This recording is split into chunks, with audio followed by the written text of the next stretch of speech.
All right. So today we're doing part three of this series that what BJ and I have been working on, which is like how to use AI in your job search. And so we're going to continue. Today is going to be around using AI to get meaningful, structured feedback from the interviews that you're doing. And you can apply this to your mock interviews. You can apply this to your practice with your friends. You can do this with interviews that are real live one. That's sort of the intention there. Though how you capture it is something we will talk about. Is like what are the mechanics of actually pulling that off. Um, so a couple of things. I'll put some links into the Zoom chat, or you can go here. This is going to pull up the participation guide. So if you can't be here, definitely type in this bit.ly link, AI Job Search Part 3, and pull this up. All of the stuff that we're going to go through is going to be in here, including the presentation is here. I'll go through more of the materials. There's those practice transcript libraries. There's the link to the whole series. And then if you want to work with BJ or myself, there's links to do that. So there's a whole bunch of information for you to get into. But before we do that, who the heck are we? So I'm Will. I've been in product for about 20 years. I've been coaching for the last 5. And I do a blend of helping people find their next role, grow into those next roles at either that company or whatever the right company is. And then also how to use AI in a lot of the work that they do, because my background is a software engineer, and my love for product management kind of bring those two together right now. So BJ, what about you? Yeah, I'm a product coach. In my prior role, I was a senior director of product. I've led teams up to 25, and now I coach full time. So I've had the opportunity to coach about 400 product managers, and I help them find jobs. I help them get promoted or level up wherever they want to level up. Awesome. I'm so glad that you could be here today. So BJ and I worked together for the last, I don't know, year and a half or so. So we like doing these sessions together. We both have our own businesses, but we also do some work together, and we're doing a couple of different things together, including this. So, okay, today what we're looking at, like the end result, I like to start with sort of the end in mind here, is after you've run this, how do you get meaningful feedback? And the goal here is that when you were to process the feedback from an interview, how can you look at the right pieces of the transcript to identify where you should spend time working? Because we've got a lot of things going on. We're trying to juggle doing the job search and preparing for it while potentially managing a household and a life and a job and all of these things. So how do you focus your time in the right place? So the goal of this and the way these prompts are set up is to try to help you identify that area where maybe it's not quite as strong as you'd like to. And that's the part that you can focus on fixing, and with some targeted coaching on exactly that. So that's the end result. That's where you'll get to, is being able to run this on any of your own interviews that you have. So I'd love it if people will type into chat, or if they want to come off mute, they can speak up. But the last time you had an interview, what feedback did you get from the company? Did they give you any feedback at all? None. None. Okay. Yeah. So that's a valid answer. I think almost everyone has experienced that one a few times. Okay, so I got a nothing. Last interview was quite a while ago, so maybe hard to remember the feedback at this point. Though maybe back then they gave some feedback, but honestly, generally companies seem to avoid giving any meaningful feedback. The reason that I point this out is that some people that I've worked with, they have said, "Hey, I'm going to go and do a bunch of these interviews as practice, so that I can just shake off the rust of doing these." And the problem with that is that practice to get better often requires getting meaningful feedback with some intention on how do you get better. And that's really hard to do when you don't get any feedback. So how do you pull some of this out? And that's what we're going to focus on. But yeah, so just real quick, a couple of the feedback in chats I think is worth pulling in. So had to request a follow-up email, didn't receive anything. They wanted more experience on the business side. Okay. We'll get back to you. Yeah. The amount of answers that people can give that tell you absolutely nothing is amazing. It's like become an art form of how to say nothing in long form emails, saying thank you very much, and I appreciate all of the work you did, and we're not going to tell you anything. And yeah, that's not fun at all. So we want to do something better than that. We want to help you because we're interested in you landing the job and getting some of that feedback for yourself. So that's what we're going to focus on, is how do we actually pull that off? So real quick, I said this was a series, the first series, if you missed it. The first one was how to create your own like ChatGPT audio voice mock coach that you could run. You can actually run it on the free plan. So that one was like 3 or 4 weeks ago. And then a couple weeks ago, we talked about how to stop sort of applying into the void, which is really around sort of your networking approach. And so that's using AI to help you get sort of build your own AI intel engine and identify companies and how to get to know them. And then today, which is grading your interviews. In a couple weeks, when we'll talk about how you can extract some of the use AI to extract some of your stories of your work to really position yourself well. Because sometimes we've done the work and we don't know how to tell the story. So this is a way that we can use AI to help us get that out of our internal dialogue. So that's what we'll be doing in a couple weeks. That link is not up yet, but I will email that out later today once that goes live. And so if you're interested in part 4, love for you to sign up for that. Okay, so why can't we just ask ChatGPT or Claude or whatever tool you like, Gemini, how did I do? And you can. Has anybody done that? Has it like raised hands or messages? Have you taken a mock interview or an interview and put it into one of them and gotten some feedback from it? Um, I definitely have done that at some points. I've definitely done it at different phases where I've gotten so many wonderful compliments. It's wonderful at giving me feedback. That makes me feel really good about myself, but it doesn't tend to help me get more kind of improved. So, BJ, what about you? Have any of your clients ever used any of this, or you had it do anything and it just gave wonderful structured feedback? Oh yeah, it always gave wonderful feeling feedback. Like you were amazing and you totally crushed it. Or it repeated the same type of flavor that they got from the interviewers. Hey, like you weren't strategic enough, or like you should lean more into this or lean more into that. And it wasn't very actionable, which is the frustrating part if you're not clear. Yeah, totally found the same thing. So, uh, I think there was, I don't remember which motivational speaker at one point said that if you want better life, ask better questions. So I just could have kind of took that and said, if you want better outcomes from this, then ask better questions. And I think it's true also in how you structure and prompt this. So that's what we're going to kind of work on. So what I've done is broken this down into 5 passes that the prompt's going to go through, because these are the things where I find you can systematically approach your answers to improve them. This is the kind of work that BJ and I do with clients, is that we do help them understand these type areas and then work with people to get better answers. So this is applying AI to try to do that for a pass of that when you want to do that across a series of interviews. So it goes through the questions that were asked, it pulls out those questions, so that you can start looking at what does a typical makeup of some of these interviews look like? Is it attached to like the hiring manager or the recruiter or case studies, those kind of things? What kind of questions are they asking? Are they behavioral? Are they theoretical? Are they case studies or use cases or product sense or practical applications, that kind of thing? Then there's the mechanics. So the prompt is built to give you sort of a did you pass or did you not? And this is setting some guardrails to say there is a definition of what a good answer is. What I've put in here is what I would often coach someone, and it's less of a rule, more of a guideline. But when you want AI to give you an answer, it's better if you just make it more strict, so it can say yes or no, as opposed to just letting it give you a score between 1 and 5, and it'll typically say 3, which is sort of it copying out and not giving you an answer. So this kind of gives you sort of a pass or fail. And then the altitude is where, when you apply for a role, it's really easy to answer the question in the way that you did the work at the current level. It's where people struggle the most, is answering it at the level that they're applying for, because they've been operating so much at the current level, or they're very comfortable with the tactical because it's very concrete and they did it. And they're not quite sure how to tell the story at the right altitude. So this is a check of, is it too high? Is it on par? Is it too low? And so it's going to check on that. The focus part is where you can provide the specifics of what you'd like to work on.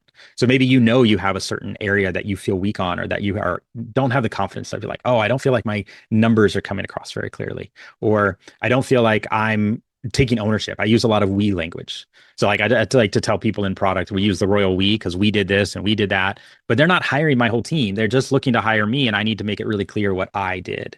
And that's not just a product problem, by the way. This is anybody, right? We tend to want to share credit for a lot of people.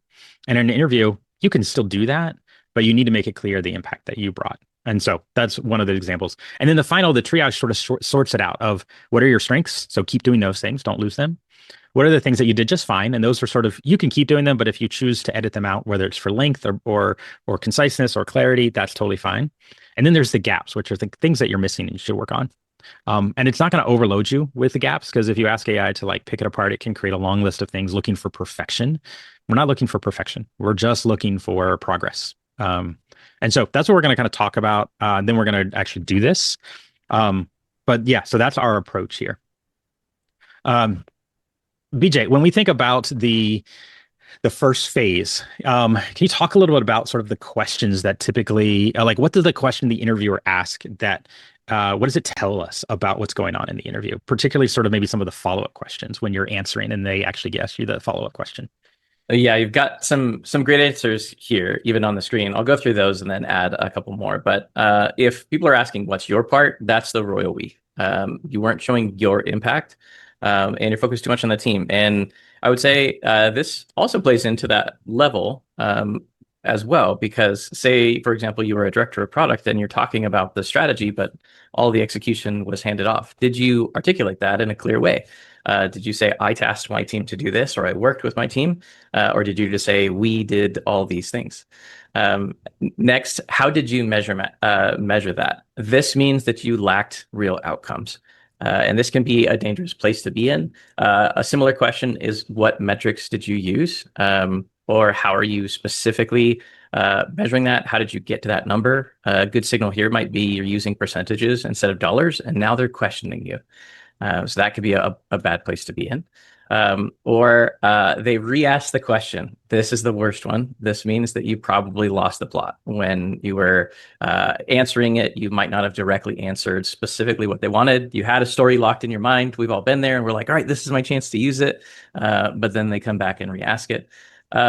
The how big was it, or some version of what you did. Again, this is going back to that level, and you have to scope it according to the level they're hiring for in the work you did. And in this market, when a lot of those middle management roles are turning into more player coach or even high level ICs, I see a lot of directors really struggling with this one. Another good example of this would be how you frame your task. So most people on this call are probably familiar with the STAR, and you might specifically say, my task was X.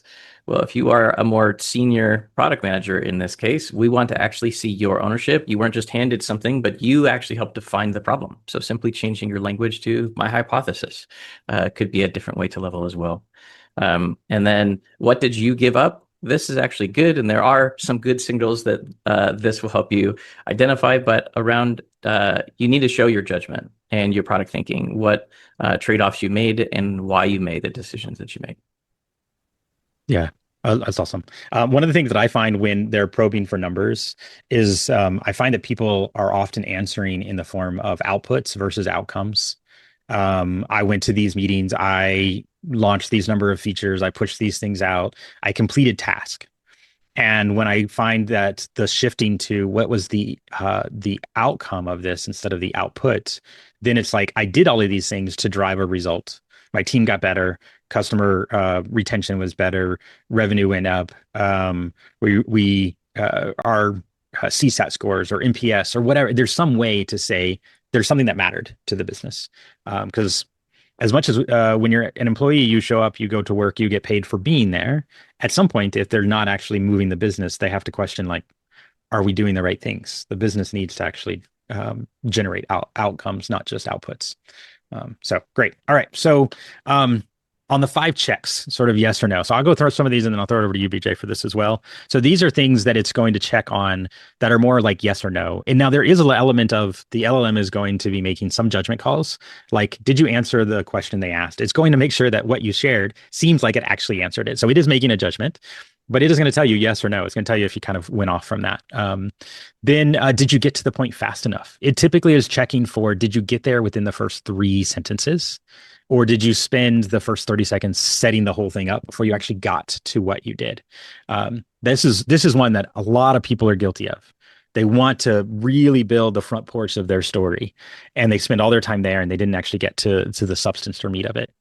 The we versus I, and then also the numbers. And this is one that I I care about, like in this check, it's checking, did you have numbers, or do you specify that there was some outcome that you were driving?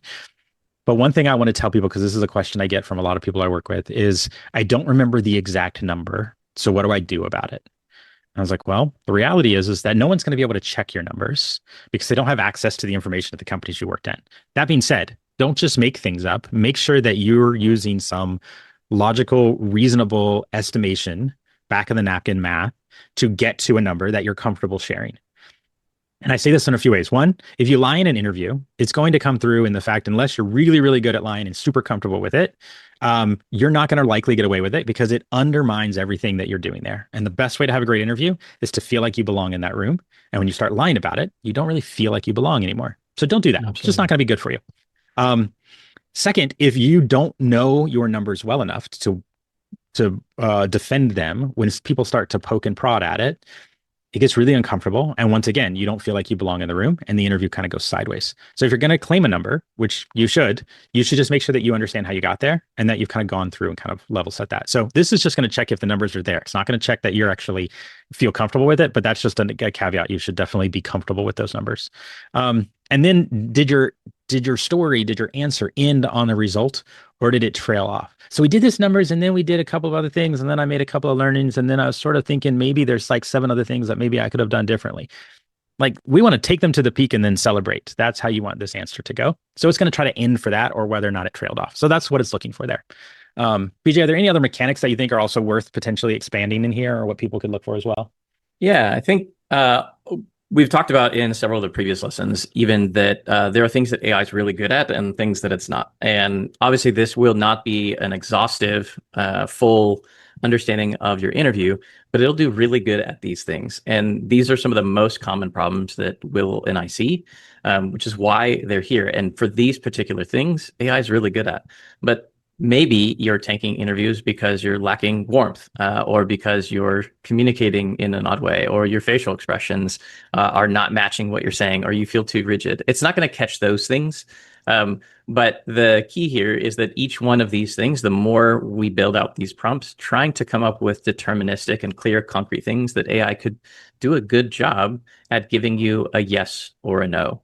And some other ones to think about that you could add on to this list would be like, did I talk about a trade-off? That would be something that AI could determine pretty well in your story. Or did I defend my position or navigate any pushback? These are common things, and AI would do a great job of answering those. And so, with everything that Will and I give you, it's meant to be something that you would continue to build onto. And so, I would just encourage you to take advantage of that. Use these resources and be successful. Yeah. Awesome. Good. All right. At the altitude, this is, are you at the right level? BJ, I'll let you take this one if you want to. Yeah. So every position that you interview for, particularly when you are going up or down. So this becomes one of the biggest challenges when, say, you've been at a smaller company and you held a VP or director, or had a product role, and you had a high degree of strategic ownership, and then you're trying to move up in company size and you're accepting a smaller role that's going to pay you more. Well, in that case, you have to shift your narrative down. They want to see some of the technical pieces. You have to communicate in a way that you drove the impact, even if your team did a lot of the work. And so you want to be really thoughtful about how you communicate that. And specifically, like I said, you own the piece. And the one piece that I constantly find myself communicating to the different people I coach is that the most important piece for you to own is the strategy piece in your delivery. So when you're telling your story and you're talking about the strategy, it's not we built a strategy, you owned it, you're the product manager, you have that piece. If you are a people leader, it is also okay to say I worked with a team or I tasked the team to do the execution piece. On the other side, let's say that you are entry level and you want to break into that senior PM role. You need to make sure that you're communicating the metrics and outcomes that would be consistent with driving that kind of impact. And so, like Will talked about earlier, if you're just simply talking about the features that you built, or the team improvements or velocity or the agile methods that you help drive, but you're not pointing or rolling that up to the outcomes, that's going to be a problem. And so, as you move up in your title and the level, your metric should be closer and closer to specific dollar outcomes. There are some exceptions to this, but broadly, this would be true. And so lower entry level PMs might focus more on specific things like NPS or CSAT. But as you move up, if I'm talking to a VP, I'm absolutely expecting that they had clear dollar impact. They were driving EBITDA for their company or whatever financial measurement that they have. Awesome. Yeah, I think this is a big one that people struggle with because of the tactical element that feels comfortable and concrete. And so this is an area that I think AI will do a pretty decent job. When I've run through it, I've found that it has done a decent job of pulling this out. I do think that some of the nuances, particularly when you are moving up a level, it's harder for it to help you figure out how to dig into your background and stories and then recast that from the appropriate altitude. So take it with a grain of salt, but it's worth pulling out because of the things that it can find can be really helpful. But some of you might want to work with peers, work with coach, someone to help you with that if you're struggling with that particular area. So the focus list. This is where we built into the idea that you can customize it to yourself. So there's things that maybe you've gotten some feedback. Maybe you actually had one of these companies that gave you some feedback. Great, take that. Maybe you're working with a friend or a partner or a mock group that you're working with, and they've given you some feedback of, oh, you kind of struggle on this, or I'd love to see more of that. Great. You can add it to this process that we're going to get to in just a minute. So you can actually build this and you can add this. When you start, you don't have to. Like the prompt is built that if there is no focus list, it will propose something for you based on the transcript that you give it. But over time, you can carry these through and keep kind of working on these. So that's really what it is from the list. And then the last piece is the bucket. This is the summary of this. So the way that I built this out is it's going to try to summarize these together, but it does walk you all 5 passes one at a time. So like you don't have to keep re-entering a prompt. You just tell it to do one thing after the other, but it's a fair amount of information. So it doesn't just give you a massive wall of text of all 5 passes. It does one pass at a time, and then you just tell it to do next and next and next. But at the end, it's going to kind of summarize it, and then it's also going to put it into a JSON file that you can store in your project. And then eventually you could have it chart out if you've done multiple kind of interviews and process those. So that's sort of the idea here. And by the way, the guide has all of the details. So we're about to get into, but I just want you to know, like it kind of walks you through how to do all of this. So if you missed anything or you wanted any questions on how to do it, it's in there as well. But let's build this, right? Like that's where we want to get to, is to actually practice some of this. So the idea here is obviously you're going to do reps, whether it's with mocks or real interviews or with friends or whatever it might be. But the debrief is where you get an opportunity to do some of that practice, that intentional practice. But I do want to be one caveat here in terms of like, how do you actually get the transcript? So first off, I cannot know where all of you are coming from and where all of the local rules and laws are. And I'm not a lawyer, so I'm not giving any legal advice. So the things that you need to figure out is what you can do and what you're comfortable with. Some people are comfortable saying, hey, I'd like to record this, or I'm going to put my Firefly in here, or I'm going to use Granola. And they announce that. And then the interviewer would have to say, no, I'm not okay with that. That's totally fine. You're completely transparent. You're making it clear on both sides. You're getting consent for those things. Some people might be in one party consent rules, and they have rules that say, hey, as long as I'm okay with it, I can do it. There's a lot of ways to solve this. Mocks, these are practices. You should get recordings of all of those. You should absolutely, everyone who does a mock with you should allow you to have a transcription. So don't worry about that. Do those. If you're practicing on your own, record yourself and get the transcript. That's super helpful as well. If you're using AI, the one that we did a few weeks ago, pull all of those in. A couple of the tools, if you're wanting to explore them. Granola is, it's a tool. I think it has a free tier for a while. I don't know how long that lasts, but Granola will run without being in the call, and it will transcribe your voice, but also the voice of something other. It doesn't record the audio, but it does transcribe it and then provide a full text, raw text version of a transcript of everybody that's coming through your computer's sound system. Whisperflow can do something similar. Zoom has a note-taking feature that I think it will do a transcript even if you're not the owner of the meeting. That part you'd have to check on. There are a couple of other tools as well that you can check out. Like Otter.ai has some things that will join meetings. Fathom, Firefly. There's a bunch of these that'll join meetings for you, and then by the person who's running the meeting leaving it in, they're kind of giving permission for it to transcribe. So you could do that in some of your interviews as well. The other side is that you could choose to capture just your side. So you could have your phone next to you. You can record yourself. And if you're having headphones, they're not going to hear the interviewer. So later you'd need to add in what were the questions that were asked? What were the statements that they said? You're going to miss out on some of the feedback that the interviewer is providing, but it would still get your answers. So you could kind of focus on your work. And there's value in that. So don't ignore that part of it. Um, and then the way we're going to set this up is you're going to be able to use Claude or ChatGPT or Gemini to do something similar. I'd suggest that you create it as a project, but regardless of what tier you're on, you can still make some progress with it. I will say that some of this is the transcripts can be text heavy. So if you're on a free plan, you might want to be careful on when you use this in terms of what else you have to do, because it might use a fair amount of your usage because transcripts can be kind of long. So just be mindful of that. But overall, it should be okay. Okay. What you're going to need is to get whatever app you're going to use. I'm actually going to change my share here in just a second, and I'm going to open up the Claude desktop app and kind of show you the click-through screens of doing this. If you want to follow along, that's great. There's also, if you have a transcript, that is also a useful thing to have. If not, there's a couple of things. Let me show you. There is a link here for a transcript library. So this is another resource for you. This is if you wanted to see how this works. I had Claude generate a bunch of different types of transcripts with different kind of pros and cons in them. So you have the overqualified strategist answering this. You have this quietly frustrated person. You have anxious underseller. So these are all examples. So if you wanted to try one out that might show how you operate, if you kind of identify with one of these, you could run it through and see how it works. But they're there. They're just AI generated. I didn't draft them or edit them in any meaningful way. I just gave it a bunch of prompts to try to do that for it to work with. But those are available for you as well. And then the other part that you're going to need is the link. So let me give you the link again. Put it in chat if you don't have it.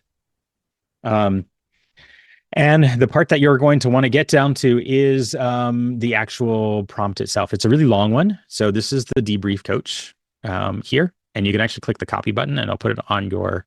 Okay. So if you are in the Claude desktop, if you're in ChatGPT, it looks pretty similar.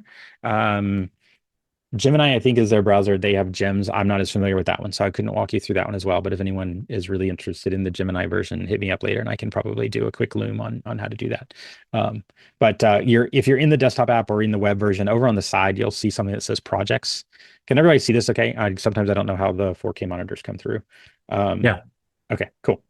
So if you click on projects, there'll be an opportunity to create new projects, and you'll give it a name. And you don't need to put any specific instructions. And if you would like for the files that it creates, or if you have a place where you want to drop a bunch of transcripts and you have that local to your computer, you can add that folder, or you can create a folder where you would drop all of them. That can be super helpful. So this is doing you can add a folder for it and create the project. So I'm going to open up the project. I did the same thing. I just clicked it and called it the interview coach. But so I'd encourage you all to open it up and do this. So click on the project, name the project. You don't need to add any of the special instructions yet. We're going to do that once you're in this window. So let me give you just a moment. If you haven't done this, if you're not in a place to do it, you can definitely do it later, but I'd love for you to do it. It doesn't take, there's not a lot of complicated setup. What you'll do is once you have this project and you've named it, you'll click on the little pencil icon for the instructions, and it'll give you the space to put that entire prompt that we took from the guide, which is right here. You just hit copy. And if I go back over here, that's exactly what I'm posting in here. Okay. It's this whole thing. So you don't have to, you're welcome to read through it, but you don't have to right now when you're just trying it. Hit save instructions. And now those are the primary instructions that anytime you start a new chat within this project, it's going to read those instructions and go through that. So if you were ready to use it now, all you have to do is take a transcript from somewhere. If you have a copy of one, or if you want to use one of the demo ones, that's totally fine. You can then, so if you come over to the demo transcript, so I'm going to copy this one. So I clicked it over here. This is in the guide, copy the demo transcript. And then I come back here and I'm going to paste it in. And then, so what it's doing is interviewer and Jordan, and it's going through a series of details. And I'm currently running on Opus 5, but you don't have to. You could use whatever model that you want. I wouldn't suggest Fable. I don't think it's necessary for this. I think it's overkill. Sonnet would be totally fine as well. if you want to go down to like I'm not actually a huge fan of Opus 5, so I'm gonna try 4.8, and then I'm just gonna hit run. So I'd recommend that you all go and try it. Grab that transcript, create the project, put in the instructions. Preference would be your own transcript. You'll get more value out of it than that. Otherwise, you're just going to get feedback and see the mechanics of how it works with Jordan's. Um, what it's doing though is it's going to process through each one of these phases because the prompt, the instructions run it through these five phases of things to get feedback for it. So, all right. While we're here, this is the essence of it. So I'm going to give you a timer and I'm going to be quiet and let you run, or you can ask questions while mine's running as well. All right. So go ahead and get started and try and build it out if you would.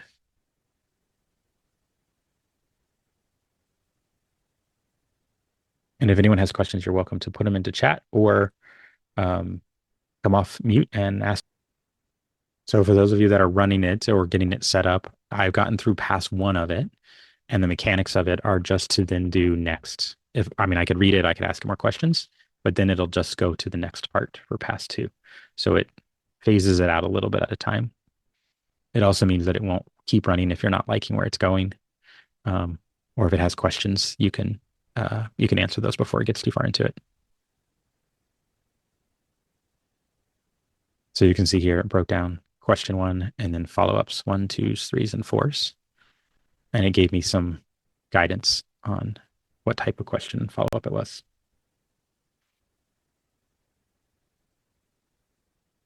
All right. Is anyone successfully building this? Have they created their project? We're getting some people who are trying this out. Mine came back saying that it couldn't grade this properly because your setup block is blank. Your setup block is blank. So it's saying, please fill in these and I'll run the debrief, target, role and level, domain industry, the room, focus list, altitude rubric. So if in the instructions, my setup, because I left this blank, that's because I probably run this. Okay. So that it probably can't run past two. It can normally run past one with it. If you go to the Yeah, it didn't even try to run past one. It said it couldn't do interesting. it. So Okay. I'll go in and add that stuff to the. Yeah, if you go to the practice ones, the section headers have some of those as well. Okay. So you can always just grab one of those and give that a run. Okay. But yeah, it's just asking for some of those questions to be able to Yeah. give you a more targeted answer for it.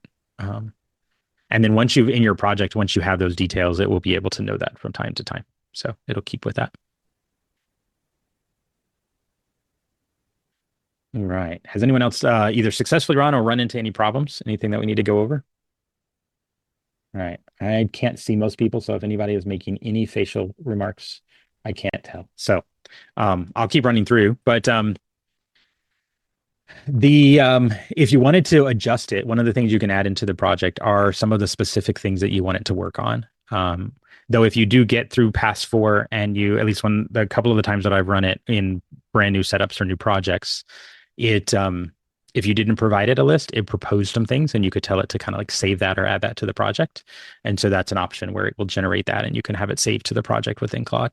And then in the future, it'll run those as your specific areas to focus on it. So that's just an advancement you can take as you run this more and more. And then after you've run a few of these and it's stored this or saved some of this off, you can run the synthesis and it will process this across a number of those and bring some summaries together for you around what were the mix of the interview questions, what were the areas where you might have been struggling, how were you scoring from your altitude. So it's going to look across all of those and then try to help bring to the surface what you need to be working on there. So let's see. So Edwin, you were saying you were having some problems. It's crashing. Oh, that I don't know what to do. Claude is crashing. I don't like that for you, but I don't know how to fix that in terms of a browser issue. I don't know if it's not giving you any feedback on the prompt itself. If it's struggling with that, it's just not running. Okay. Yeah, that's unfortunate though. Okay. In terms of where we are with things. because I want to open it up if anyone has any questions, either about interviews, about the process. We'll have some time for that, or about how to build out this particular kind of skill set. Is Today we went through how do you process the reps. There are more steps in getting yourself ready for the interview process. We talk a lot about this as BJ and I talk about this as sort of getting market ready. How do you get yourself ready to be into the job market, ready for interviews, ready so that when you do get in this market, which can be tough, to when you get the attention and you get the opportunities, how do you make sure that you're ready to be in that room and bring your best version of yourself to give you the best chance to open up opportunities for you? And so there's a market ready link here as well. If you want to go and try it out, it'll give you some feedback on what are some of the areas to work on. And it's really just you going through a checklist of, have I actually done all these things? What else might I want to do? And then of course, we would encourage you to, if you're actively in this process, looking for your next opportunity, whether it's the opportunity in your company or at another one, that we're available to work with you. And so we'd love to do that kind of thing. So Alexander, it's great that it's working in ChatGPT. That's awesome. Using practice transcripts 3. Excellent. Good to hear that it's working on the free version as well. I think ChatGPT and Coworker, they do quite well with this as well. I would have said a few months ago I wouldn't have used it as much because I didn't find that their feedback was quite as strong, but their recent releases of their models have been really impressive. So I think that they made a lot of progress. I'm excited to see what they kind of come out with next. Okay. Lastly, this is our pitch to you. One, we appreciate you being here. We hope that you got some value out of this, and we're going to answer some questions. We also want to let you know what we do. One of the things that BJ and I are doing is that we think that this process of getting ready for the job market is it's tough. And when you are working, it's really hard to find time. And what we find is that it often stretches for a very long period of time. And the problem with that is that the opportunity cost, when you spend months not being in that role that's either fulfilling or pays better or gives you more opportunities, that's costly in its own form. And the loss is when we spend all of this time doing everything else around it, because most people don't wake up, say, I want to do the job search, I want to do the prep. But it's a necessary responsibility if we're looking to land a new role. And so what we're doing is we're offering a weekend in Denver to come together to do it all in one weekend so that you can just block off the time and get yourself done. And BJ and I will be there to work on that. So if that's of interest to you, please check out Market Ready Weekend. And if you want to learn more about it, you can kind of book a call and we will walk you through whether it's a good fit for where you are in your job search and whether or not we think we can help you with that or not. Not everybody would be perfect fit, but if it is the right fit, we'd love to have you there. In addition to that, we both do one-on-one coaching for people that are in their job search. So we would love to have you jump on a call with either one of us, and we'd be happy to talk about kind of how we can help. One of our philosophies is that even a kind of a clarity call or a discovery call is a moment for us to invest into you. And so you will not get that, you will not leave that without some what we call sort of good versus nice, some meaningful feedback on an area that you could work on to improve your search. So is that a fair description, BJ? That is absolutely. I will always ask your permission to give you honest feedback, but I will give you honest feedback. Yeah. I guess if you say no, then it's like, okay, well, maybe the call's done. That's true. Yeah. That's probably I'll respect your no. That's fine. Yeah. I don't think I've ever had someone tell me, no, I don't want the feedback. No. I have had people tell me like, I didn't like that feedback. I'm like, but was it true? Like, well, yeah, but I still didn't like it. Okay. So that's it. That's what we have. That's our skills for you. That's the work for you. We'd happy to answer questions. We do this job search stuff all the time. So if you just have any question about the job search, can use this time for that. If you have questions about the use of AI for it, we'd love to answer them. So we are here for you. Be happy to answer those. And you can come off mute or you can put it in a text and we'll go from there. I kind of have them up on the window. And we can go from there if anyone has any questions.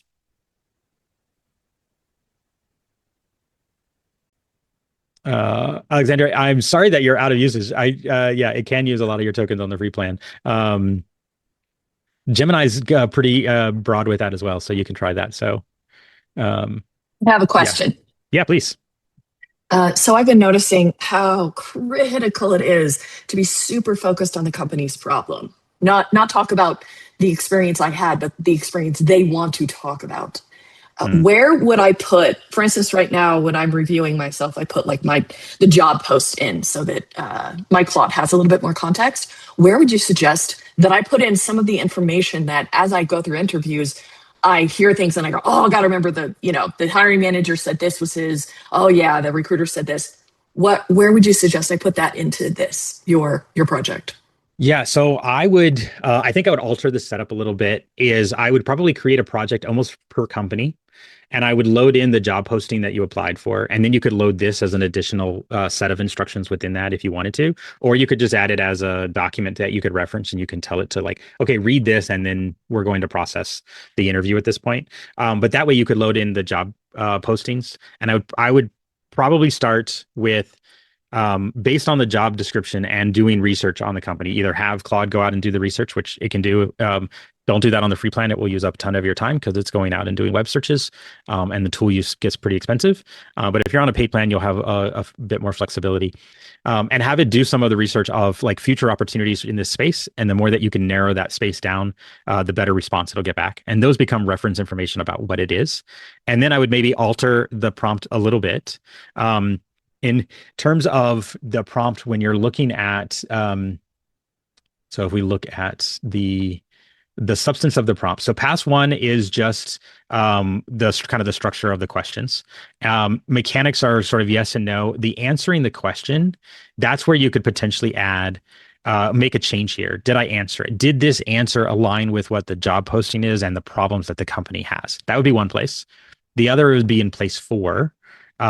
You could have your focus area be, I want to focus on making sure that my answers are highly relevant to the areas that the company is going after, as provided by sort of like a reference document that you could say what these problems are or add those into that section. So that's where I would probably apply those, because I think then it would be able to pull those references and give you some meaningful substance, using whatever information you provide it. Excellent. Thanks for your help. Yeah, for sure. I'm curious, are you going for more sort of early to mid stage startups? Nope. Okay. All enterprise SaaS. Interesting. Because what you described, I see incredibly deep within the startup space. It's almost like they don't know how to ask questions that aren't about the problems they're obsessing about to get their business running, which I totally get. I've been in that space. I understand that world. But you're finding that enterprise companies are still saying, can you solve this for us? Interesting. Mostly because I think that the hiring managers, they get like one hire a year, right? And they're just cramming all the things they need into this one hire. And I'm going for like director, senior director level. They get one person to help them. And so when they come on to talk to me, they are so serious about their problems. Like, I have a problem and I have to solve it. I only get one person. Can you do this? And also this, and also this altitude. So like all the way from like almost senior manager, all the way up to sort of VP stuff. And they want to hear exactly what their problem is coming out of my mouth. That's my hypothesis. No, I think it's a fair one.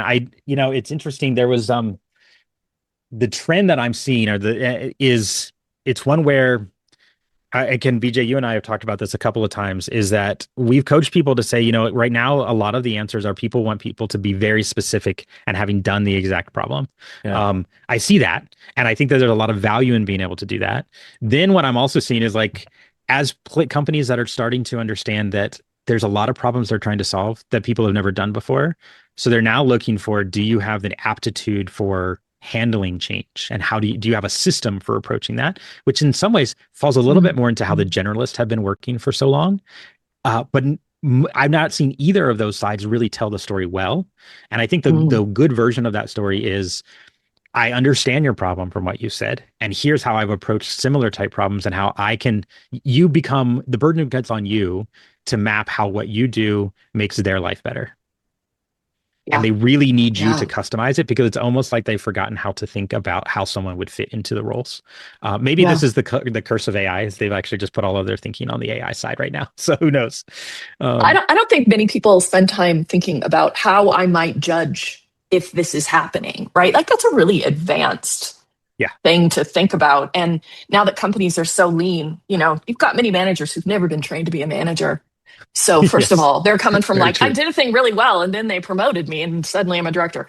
So I totally get that they don't know even how to judge it. So it is, I do consider it kind of up to me. And especially because I'm in design, I'm often under a product person. Sure. So I cannot expect, he just knows he needs a partner. He just knows he has problems. So I need to really connect with us. Anyway, thank you. This has been amazing. Well, BJ, I'm really appreciative of you walking through this and giving me the resources that it takes to be able to apply it right now, tomorrow in my interview.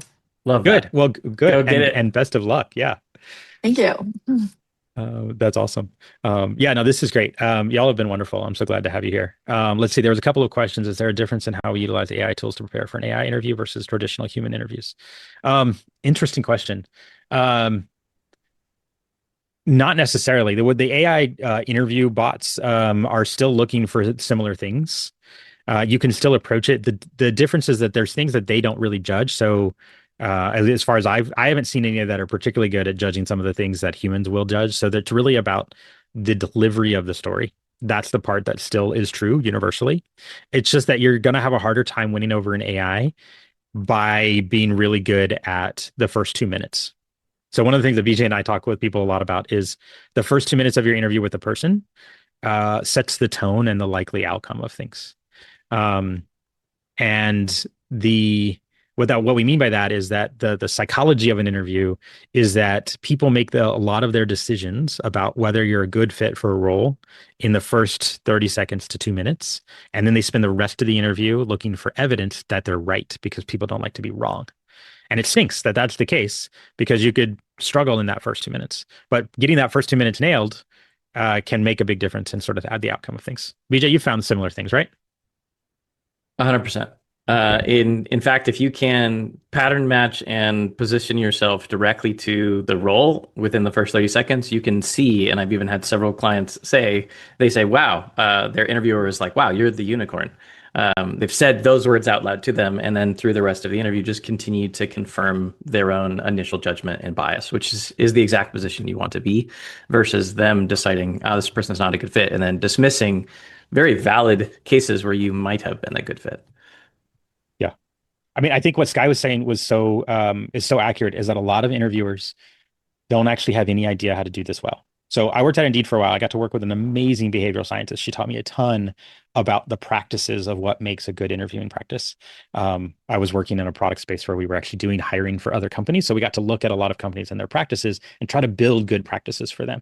And so that's kind of where I fell in love with a lot of this process, because there are ways to do really good selection practices, but a lot of people don't know them. Now, if you can know some of those things, you can help them do that without them knowing. You can help them identify you as a great partner for these things. You can answer the questions they didn't even realize they asked, and then they just leave feeling like, wow, that was really good. This would be a great person. I'd love to work with them. They'd solve all my problems. Yeah, hopefully that's helpful. Looks like, Edwin, you've gotten a couple of answers here, I think.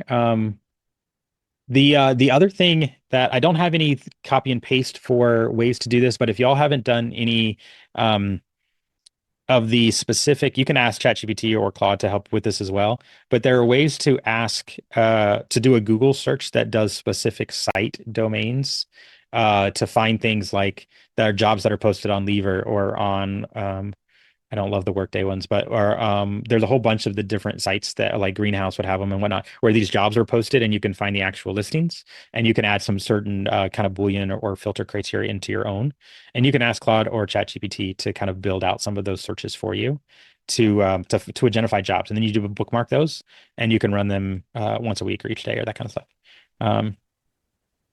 And so, unfortunately, with Workday, you still have to enter all your information even after you uploaded it to your resumes, because The worst. I think they just try to create friction. I don't know why they do it, but yeah. So those are a couple of tools. Any other questions before we sign off? All right, y'all have been great. There will be an email out later today, probably in the next few hours, with the link for the one. The plan is for it to be in 2 weeks. I believe the schedule is on a Wednesday at the same time instead of Thursday. It'll be Wednesday, and we'll do the next session in there. And just because this 4-part session will be done, BJ and I are not done. This is the kind of thing that we love to do. We love working with people. We also love to just be here and be able to answer these questions. So I'll also be sending out a survey to see if there's any other topics that would be of interest to you all. So there's topics that you'd like for us to cover or to dig into or to show how you could use AI tools or the job search piece. Know that we are all ears and happy to try to help serve and help people. We would love for you to find a job that is thrilling and exciting for you. So on that note, go forth and be awesome, everyone. It's been a pleasure, and we'll hopefully see you next time. Thanks, everyone.